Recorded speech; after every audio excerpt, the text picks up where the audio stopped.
Welcome to Women in Business, the podcast that celebrates the incredible achievements and stories of inspiring women entrepreneurs.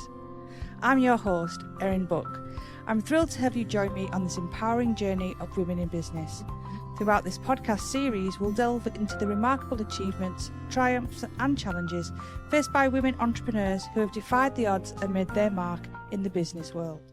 Hello! So tell everybody, obviously I know you from Facebook, Instagram, Clubhouse, that you're in quite a lot of places, and so people should know who you are.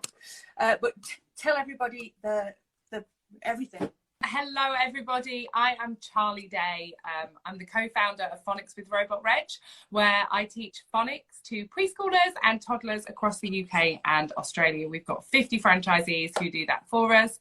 And I'm also the founder of the Entrepreneurs Growth Club, where I help small business owners grow and scale and make more sales. I'm absolutely passionate about sales. You will usually find me harping on about that and how, as small business owners, I think we should spend 80% of our efforts bringing in new sales in our business, because without sales, you don't have a business, and it's 100% the most important thing.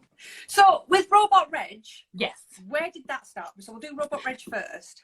Okay, we'll start at the very beginning. So me and my sister set up Phonics with Robot Reg together about 4.5 years ago now.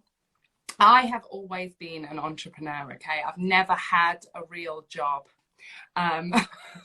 Just get that out there early. I was going to say, not that what you're doing is not a real job, obviously, that you spend all the time. I don't feel like it is. I feel like I'm just having a big laugh. I'm just having the time of my life. Imposter syndrome, I think it's called. No, not at all. I believe in myself. It doesn't feel like work for me because I love it so much. So I started when I was 21. I set up my own party business. I was a party entertainer. I went on to build it into an agency. I also ran a theatre school alongside that. And then my sister was a primary school teacher, and she really wanted to leave the teaching profession and spend more time with her children. She had 2 really little ones at the time. And she also noticed a bit of a gap in the market, that there weren't any preschool phonics classes. There was nothing when we started for little ones to learn phonics. So we set up Phonics with Robot Reg. So there was a time in my life where I was literally doing parties at the weekend, doing my theatre school during the week, and doing phonics as well.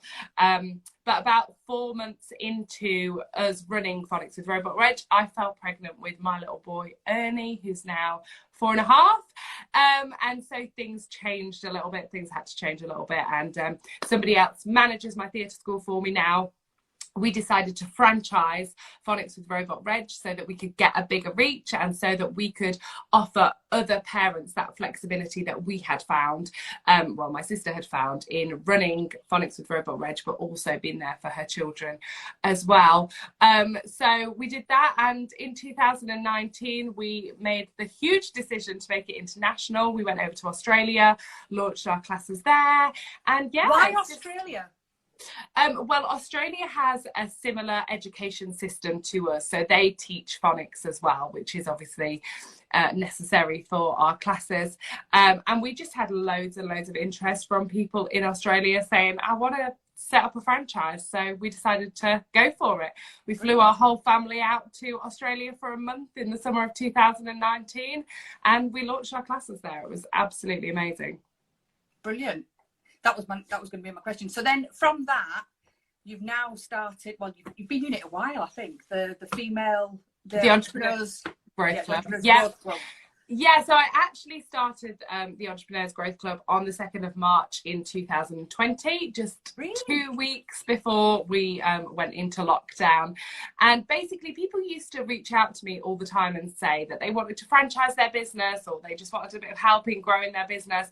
And I love talking about this. This is what I mean when I say this does not feel like a job. to me. I love helping people grow and scale their business. I love telling people that franchising is easy, that sales is easy if you just know how. So I would meet people for coffee and for lunch, and I would just help anybody who wanted help. And I've helped some people to franchise their business really successfully. And so I decided to launch a Facebook group just to bring it all together. And I knew a lot of business people. I remember 250 people joined my group in the first 2 weeks before Corona. You may like coffee, but you can't go and have coffee with 250 people in a week. So it makes sense.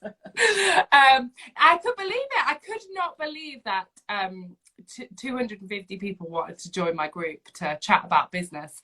And now, obviously, it's been going for over a year, just over a year. And we've got nearly 6,000 people in the group.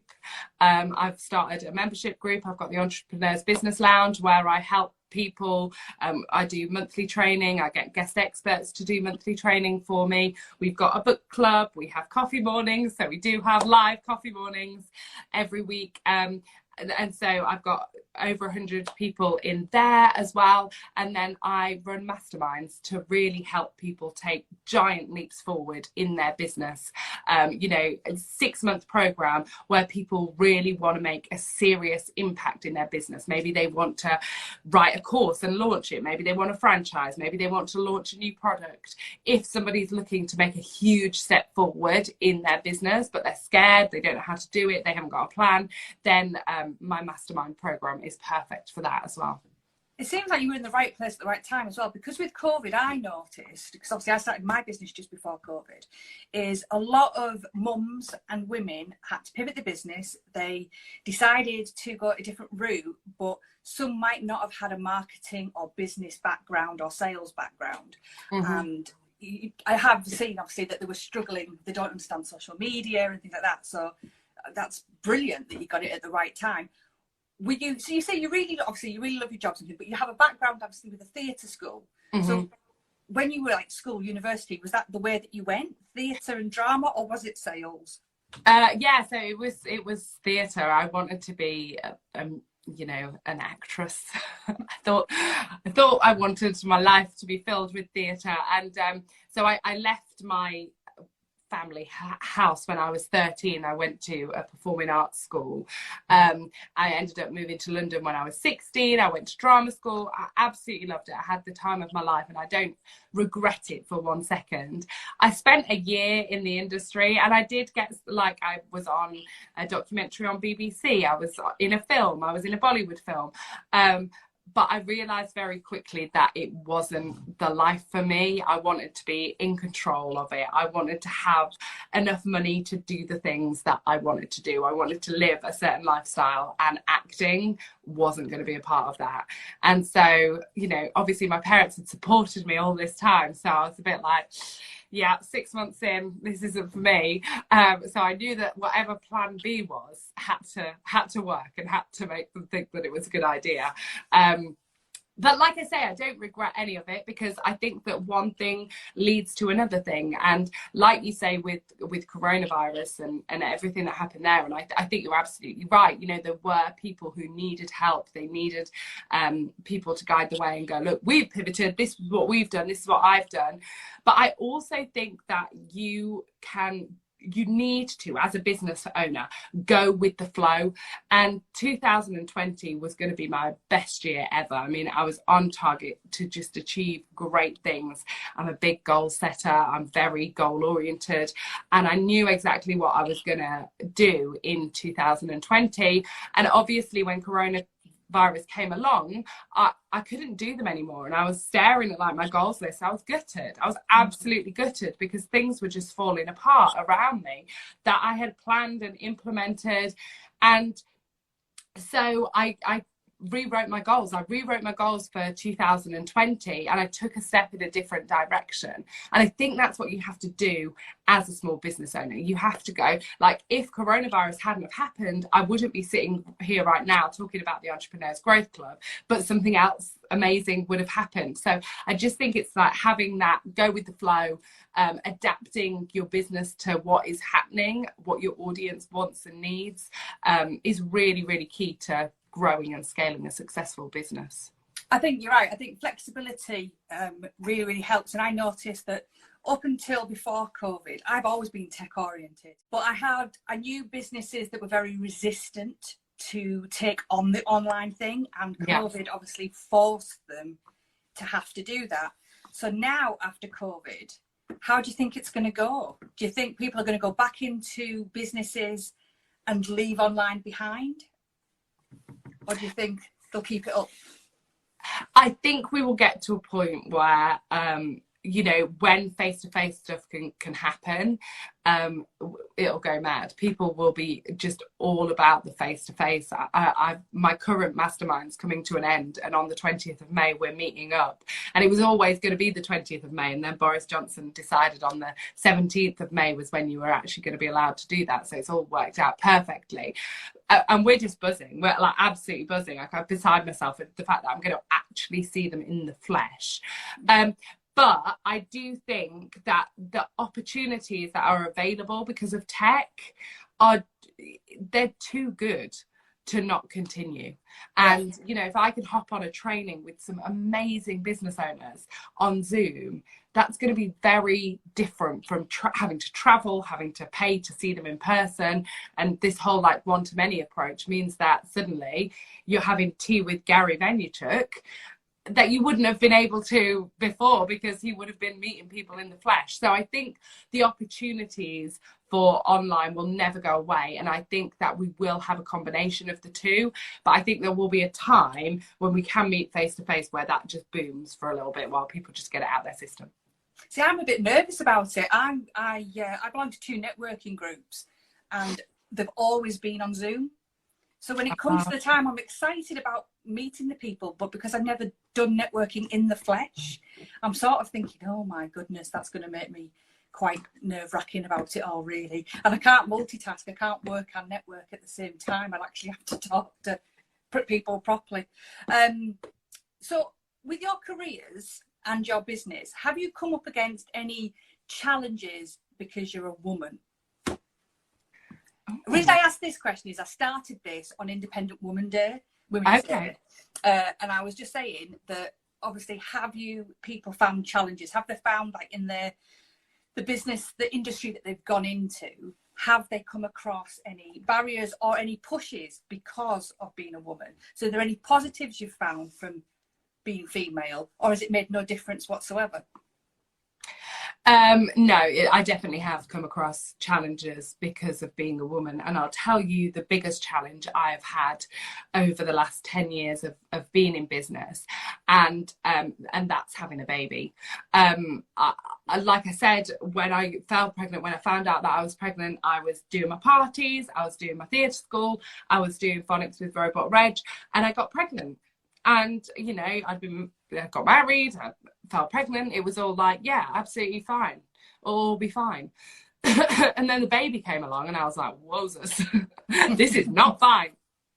And, you know, there was a lot of noise from outside of people saying, why don't you just stay at home with your baby? Why do you need to work? Why do you need to do this? Just be a stay-at-home mum. Loads of different stuff that really... I really struggled to understand how I could do both things simultaneously. And I think you're right in that a lot of people have it the other way around, right? They have their corporate job and then they get pregnant and they need to do something around their children. So running a business is perfect for that. But because I had it the other way around and I'd ran my businesses without a baby, and then I had to feed the baby into the whole mix, it was difficult. And all this noise saying, and I used to think to myself, why don't I just want to stay at home? But I don't want to do that. Did you feel judged? Because no one ever said to my husband, why don't you be a stay-at-home husband? Nobody ever said, what are you going to do? It was just on me. I felt judged. I still feel judged. I can remember one of the big arguments I had when I had my kids. Now, my kids now are 21 and 18. But when they were little, and I can remember going out for a drink and someone saying, oh, is Richard at home babysitting? No, he's at home with his kids, because nobody says I'm babysitting every evening if he chooses to go out. Now, he was really good. Obviously, he didn't have that mindset, but still, that's what people refer it as, you know. So, yeah, I could see that. And you feel like people are judging you. and possibly some of them are, but yeah, they're the ones that you need to walk away from in the reels that's going on at the moment.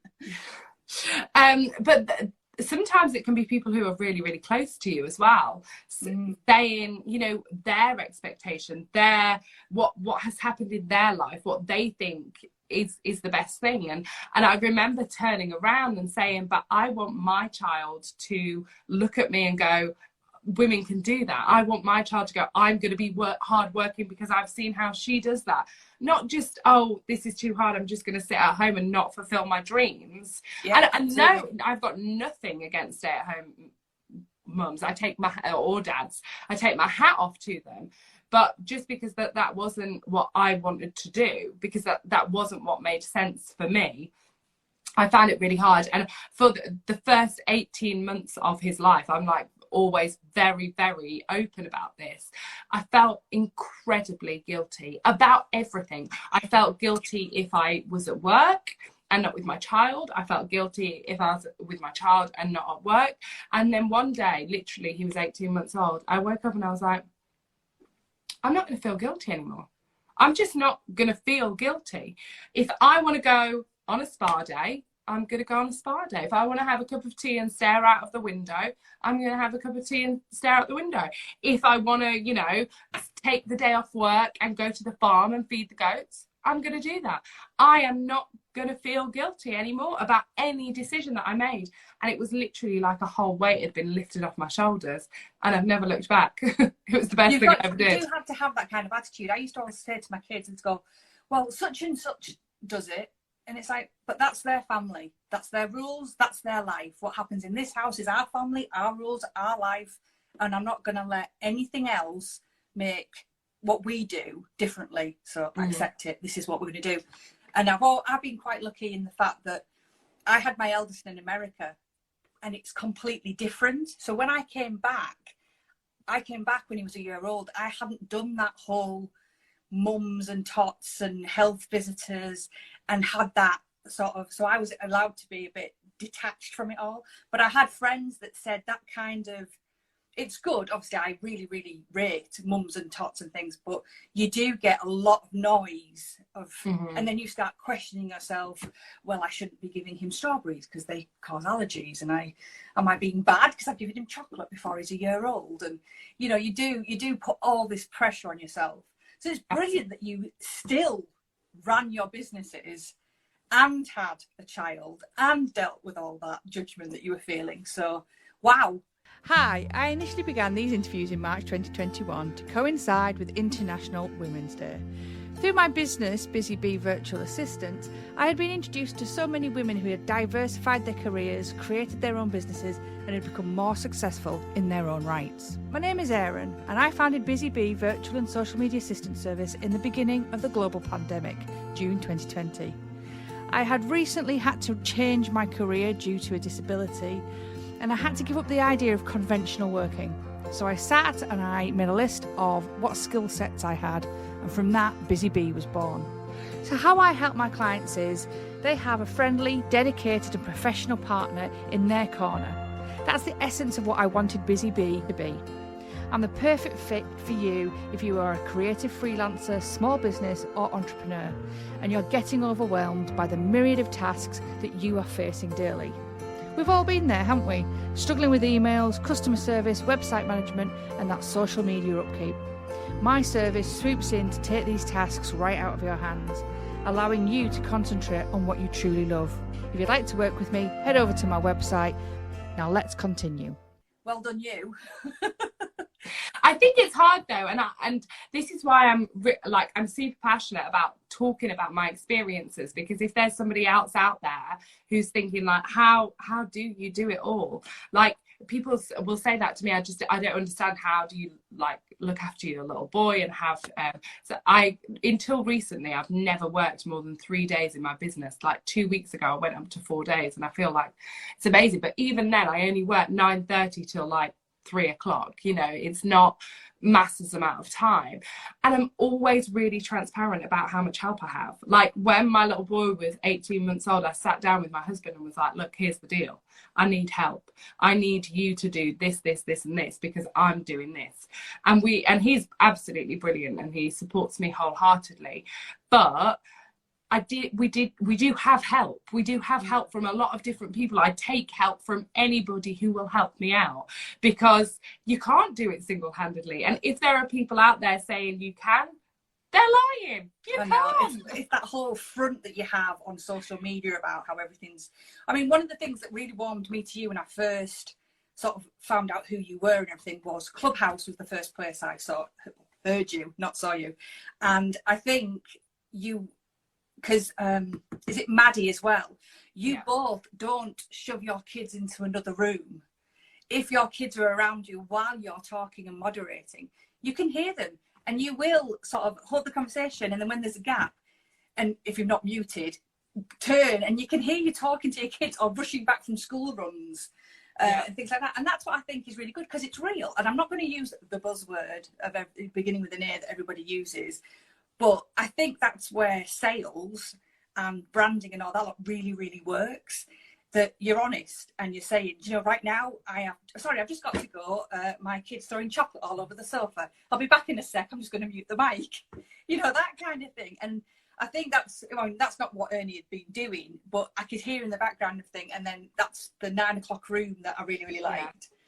So, and the other thing is as well, because like I'm sometimes on the preschool run on at that time when I just hop onto the thing, and I'll say to Ernie, okay, just 1 second, I just need to talk on this Clubhouse stage, and then you can tell me what I've got to say, and then I'll say my thing, and he might pipe up because he's only 4, and then I'm not talking anymore, I've turned my microphone off, so you can tell me what you're going to say. You know, that is just a normal thing in our life. Oh, one of my franchisees is just calling me, so just don't talk for a minute while I talk to them, and then we'll talk again in a minute. You know, he gets it. He knows that Ernie's come to phonics with Robot Reg every single Friday since he was about 6 months old. He knows the setup. He's part of it. It's part of his life. We franchised the business when he was 6 weeks old.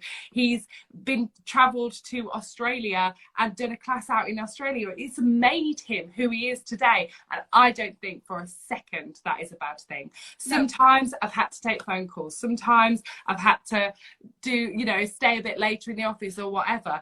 But that's okay. That's okay. It happens. Absolutely, because, you know, they learn to wait their turn. They learn that other people sometimes might have to come first, but at the same time, they know that their time will come. You know, you reassure them that you will, you know, talk to them. What advice have you got to maybe anybody starting a business, or maybe a mum that is trying to mumpreneur is the word? Any advice for them? Yeah, my biggest piece of advice is just do one thing every single day to move your business forward.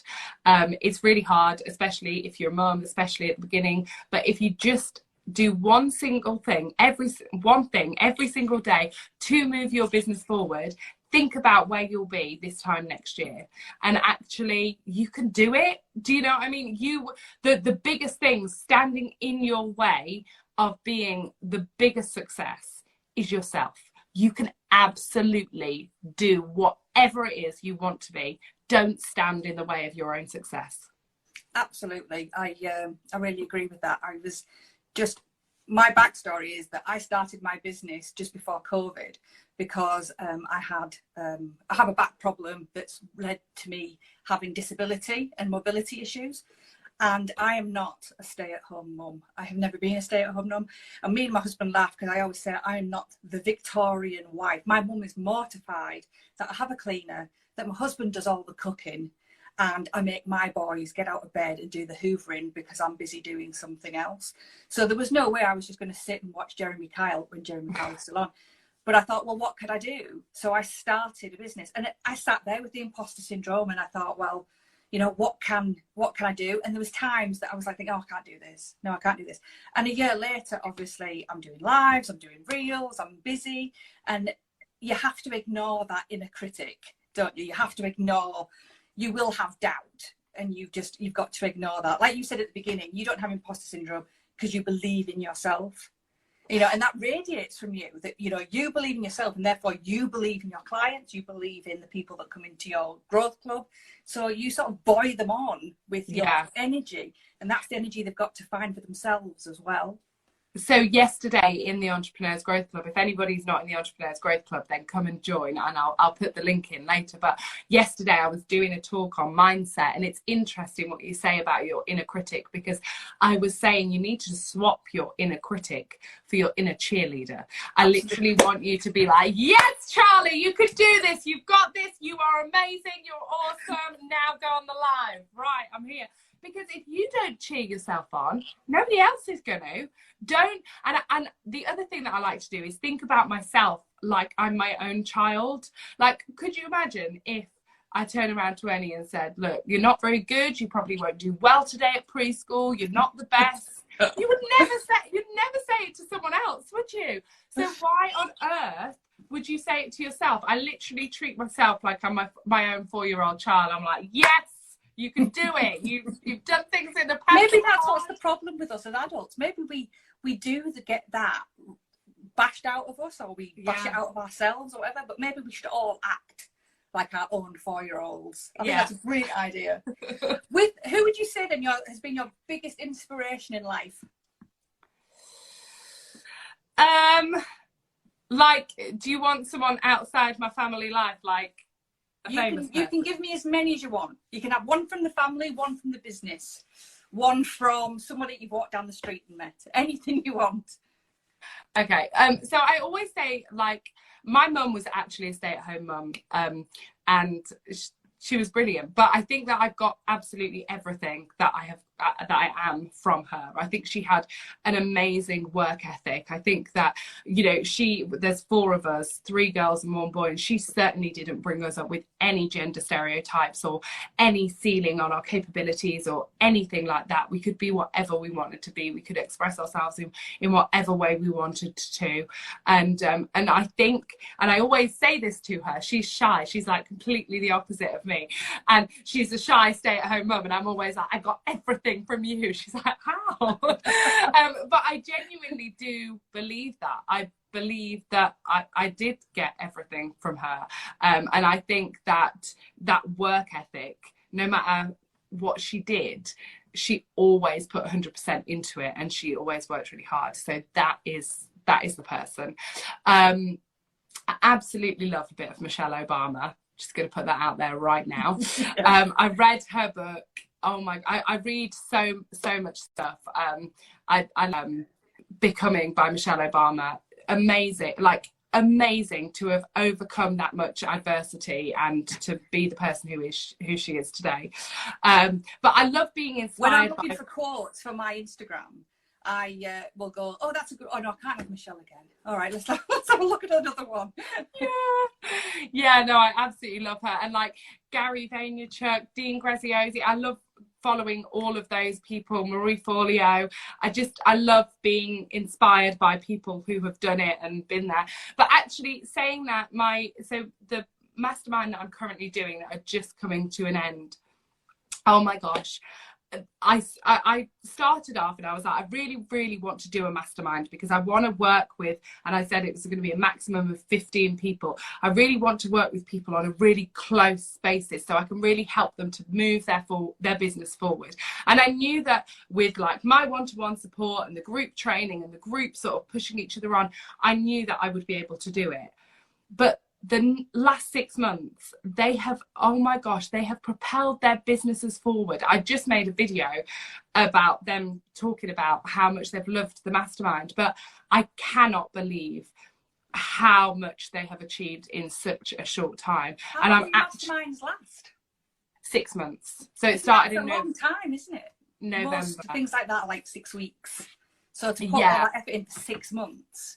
Yeah, I don't do things that like everybody else does. I'm always like slightly, going my own way on these things. But I think, if you want to make massive leaps forward in your business, you've got to work together for like a period of time, that you're going to really get to know each other. I think you're a product of the 5 people you spend the most amount of time with, and I wanted to create a group that then became friends, that then propelled each other on and spurred each other on to do the next thing. And yeah, they totally inspire me. They're absolutely amazing. And some that, like one girl, Lauren from Music Monsters, she's franchised her business and sold her first franchise in the last 6 months of doing the business. People have set up masterminds, people have set up memberships. I've got a lady who's created a course that she's selling. I've got a lady who came in with one business. She was a franchisee for another business, and she's added 2 other strands to her bow. So she's got like 3 businesses going, and they've just done like amazing things. And it's amazing how being surrounded by other highly ambitious entrepreneurs, it has such a good effect. And I wish that I knew that when I was 21. I wish I knew the power of all of this sort of stuff, networking, masterminds, memberships, whatever, because actually during the last 5 years, or 3 years probably it is actually, of me doing all of this personal development stuff, I've managed to grow my businesses much quicker because of that. Yeah, absolutely. I'm trying to limit down my questions, because otherwise we'll be here forever. Because I follow quite a few people, so like the gift PA. Yeah, Cheryl. I love her. She's the one that does her hanging from hoops.